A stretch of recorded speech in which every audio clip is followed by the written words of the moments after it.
Nous avons décidé aujourd'hui d'appeler un maximum de monde devant le Parlement européen pour exiger la protection du peuple palestinien.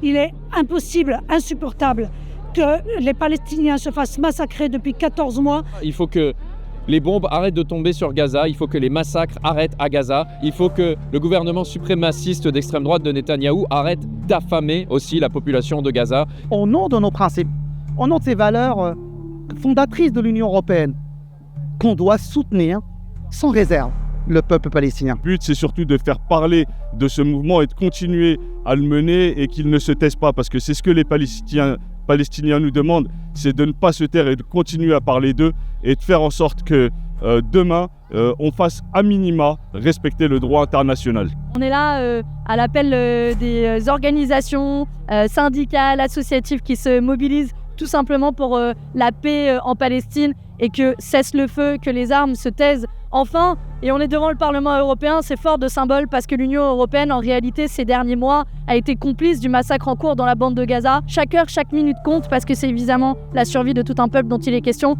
Et c'est pour ça qu'on utilisera toute notre énergie, tout notre temps pour qu'enfin cesse le feu à Gaza. Nous demandons que des sanctions soient faites, soient prises contre l'État d'Israël, comme elles ont été prises contre la Russie au moment de l'invasion de l'Ukraine.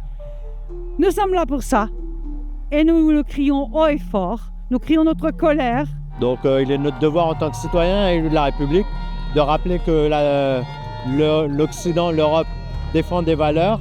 Elle ne fait pas que les défendre, elle doit les mettre en application, et notamment dans ce cas de figure avec Israël. Je suis venue aujourd'hui pour qu'au niveau européen, on réagisse sur le génocide contre le peuple palestinien et qu'on respecte les arrêtés internationaux et que enfin il y ait une paix pour ce peuple. Donc là, il faut commencer par mettre fin à l'impunité d'Israël.